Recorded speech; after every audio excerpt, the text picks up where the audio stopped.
Capítulo 21. La imagen que informa y la imagen que revela.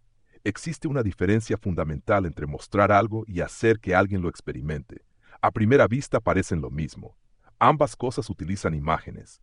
Ambas transmiten información. Ambas pueden explicar una situación. Sin embargo, desde el punto de vista narrativo, producen efectos completamente distintos. Una informa, la otra revela. Y comprender esta diferencia transforma la manera de grabar, editar y construir historias. Dos imágenes pueden decir lo mismo. Imaginemos una situación sencilla. Queremos comunicar que ha llovido intensamente durante varios días. La forma más directa sería mostrar un plano general y decir, ha llovido mucho esta semana. La información llega de inmediato. El espectador entiende el dato. La comunicación es correcta. Pero ahora imaginemos otra posibilidad. Un sendero convertido en barro. Botas hundiéndose a cada paso. Agua acumulada entre los cultivos. El sonido constante de las gotas golpeando una cubierta. Herramientas mojadas. Charcos reflejando el cielo gris. Nadie explica nada. Sin embargo, el espectador comprende exactamente lo mismo, incluso algo más. No solo sabe que ha llovido, siente la lluvia.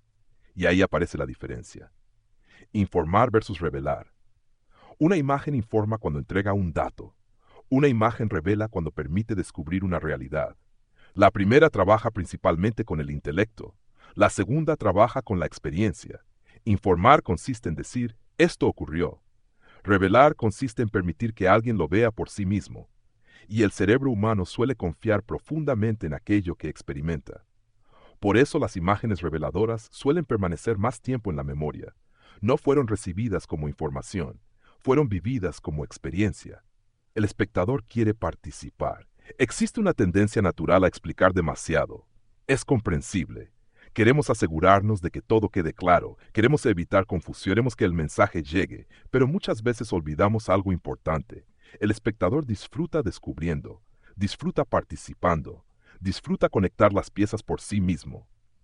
Cuando todo es explicado inmediatamente, la experiencia se vuelve más pasiva. Cuando parte del significado debe ser descubierto, la atención aumenta. La participación crece y la historia se vuelve más envolvente. La fuerza de la evidencia visual. Pensemos en otra situación. Queremos mostrar que un suelo está demasiado húmedo para trabajar. Podemos decirlo directamente. La tierra está demasiado mojada. O podemos mostrar una pala entrando en el terreno. La herramienta se hunde, sale cubierta de barro. La tierra se adhiere al metal. El movimiento se vuelve pesado. Trabajar resulta difícil. La conclusión aparece sola. No fue explicada. Fue observada. Y cuando una conclusión nace de la observación, suele sentirse más verdadera. El error de explicar todo. Muchos creadores comienzan pensando que la narración debe sostener cada segundo del video. Entonces describen constantemente aquello que el espectador ya puede ver. Dicen, esto es una semilla, esto es una lechuga, esto es una lluvia, esto es una pala. Pero si la imagen ya está comunicando esa información, la explicación aporta poco. Incluso puede debilitar la experiencia, porque obliga al espectador a escuchar algo que ya había comprendido. En lugar de profundizar la observación, la reemplaza. Mostrar antes de explicar. Existe una regla extremadamente útil, siempre que sea posible. Mostrar primero, explicar después. No porque la explicación sea mala, sino porque la observación genera una conexión más fuerte. Cuando primero vemos, después comprendemos y finalmente interpretamos. El aprendizaje resulta más natural, más orgánico, más memorable. El ejemplo del compost. Supongamos que queremos comunicar que un compost alcanzó una temperatura elevada. La versión informativa sería, el compost llegó a 50 grados. La información es correcta, pero existe otra posibilidad. Observamos el montón. Alguien introduce un termómetro. Hay una pausa. Un plano detalle muestra la lectura. 50 grados. Quizás aparece una pequeña sonrisa. Tal vez una mirada de satisfacción. Y entonces comprendemos. No porque alguien nos lo explicó, sino porque acabamos de descubrirlo. La diferencia parece pequeña, pero narrativamente es enorme. La narración sigue siendo importante. Aquí conviene aclarar algo. Revelar no significa eliminar la narración. Las historias documentales necesitan contexto, necesitan interpretación, necesitan acompañamiento. La voz del narrador sigue teniendo un papel fundamental. La cuestión no es elegir entre imágenes o palabras. La cuestión es comprender la función de cada una. Las imágenes permiten descubrir. Las palabras ayudan a comprender. Cuando ambas trabajan juntas, la experiencia se vuelve mucho más rica. Las imágenes que hacen sentir. Existe otra ventaja de las imágenes reveladoras.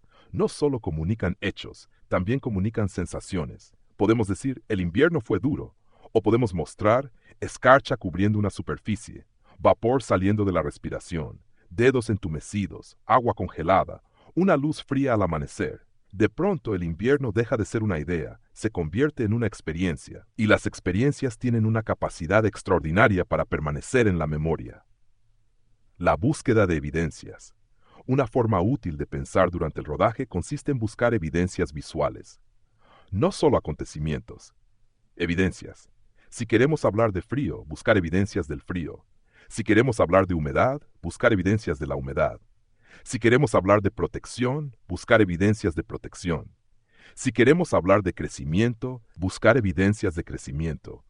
Las evidencias permiten que el espectador llegue a las conclusiones por sí mismo, y eso fortalece enormemente la narrativa, el descubrimiento como recompensa.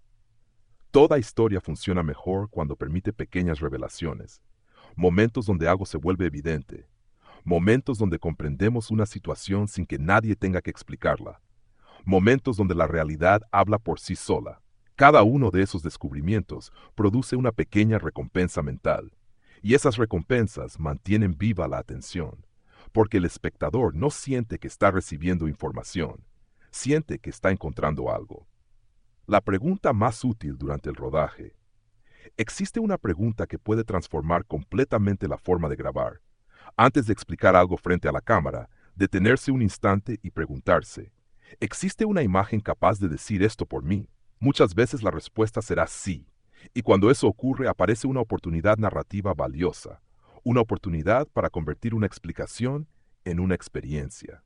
La idea más importante de hoy, las imágenes pueden cumplir muchas funciones, pueden decorar, pueden ilustrar, pueden informar, pero sus momentos más poderosos aparecen cuando revelan, cuando permiten descubrir algo, cuando transforman una idea en una experiencia, cuando convierten una afirmación en una evidencia. Por eso una imagen informa cuando transmite un dato, pero una imagen revela cuando permite vivir una realidad. Y los documentales que permanecen en la memoria suelen estar construidos precisamente sobre ese principio. No se limitan a decirnos cómo es el mundo, nos permiten observarlo, explorarlo, y por un instante descubrirlo por nosotros mismos.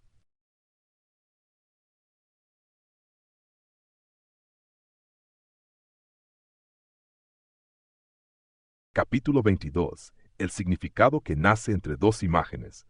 Voy a comenzar con una afirmación que puede parecer exagerada. Una imagen sola rara vez cuenta una historia completa.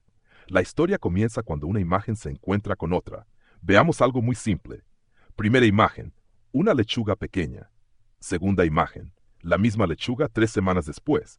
¿Qué apareció? El crecimiento. Y observe algo fascinante. El crecimiento no estaba en ninguna de las dos imágenes. La primera mostraba una lechuga pequeña. La segunda mostraba una lechuga grande. El crecimiento apareció en la mente del espectador, entre ambas imágenes. Y aquí entramos en uno de los secretos fundamentales del montaje. El significado muchas veces no está en los planos, está en la relación entre los planos. Piensa en el compost. Imagen 1, material recién acumulado. Imagen 2, compost oscuro y maduro. ¿Qué aparece? Transformación. Ninguna imagen muestra la transformación. La transformación nace en el espacio que existe entre ellas. El espectador completa la historia.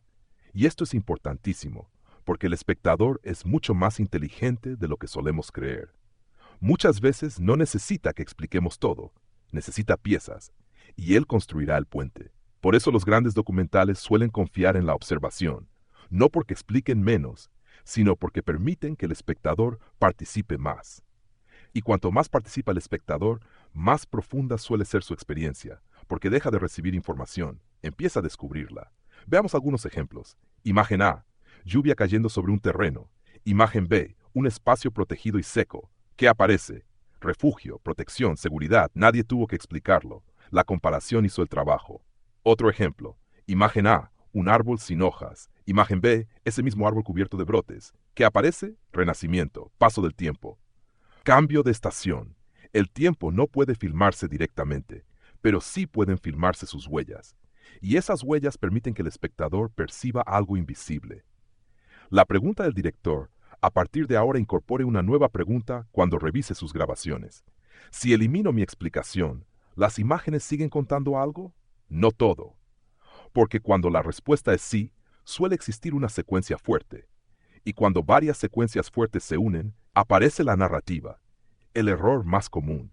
Muchos principiantes buscan imágenes espectaculares. Los documentalistas experimentados buscan relaciones, porque saben que el significado suele aparecer en la comparación. Piense en cuántas veces ocurre esto en la vida cotidiana. Semilla, cosecha, invierno, primavera, sequía, lluvia, suelo desnudo, suelo cubierto, compost fresco, compost maduro, vacío, abundancia. Todas estas parejas generan significado, y todas contienen una historia potencial. Existe incluso una forma muy práctica de entrenar esta mirada. Cada vez que encuentre una imagen interesante, pregúntese, ¿cuál es su opuesta? Si observa barro, ¿dónde está el suelo protegido? Si observa una planta debilitada, ¿dónde está una planta vigorosa? Si observa una semilla, ¿dónde está su futuro? Muchas veces la segunda mitad de la historia ya existe, solo que todavía no la hemos colocado junto a la primera. Y aquí aparece otro descubrimiento importante. Los documentales sobre procesos tienen una ventaja enorme, porque los procesos producen comparaciones de forma natural. Todo proceso genera un antes y un después. Y donde existe un antes y un después, existe narrativa. Por eso los buenos documentalistas desarrollan una costumbre casi obsesiva: registrar estados, no solamente acontecimientos, estados, porque el cambio solo puede percibirse cuando tenemos algo con qué compararlo. Una fotografía tomada hoy puede parecer irrelevante, pero dentro de 3 meses puede convertirse en la mitad de una secuencia extraordinaria. La lección más importante de hoy es esta: las imágenes individuales muestran cosas, las relaciones entre imágenes muestran ideas, y las ideas son el verdadero territorio de la narrativa. Cuando dos imágenes se encuentran, puede aparecer crecimiento, transformación, protección, esperanza, pérdida, continuidad, tiempo. Nada de eso está literalmente dentro de los planos. Todo eso nace en la mente del espectador. Y cuanto mejor aprenda un director a construir esas relaciones, menos necesitará explicarlas con palabras, porque las propias imágenes comenzarán a pensar por él. Y ese es uno de los momentos más fascinantes del audiovisual, cuando descubrimos que el significado no vive dentro de las imágenes, vive en el espacio invisible que existe entre ellas.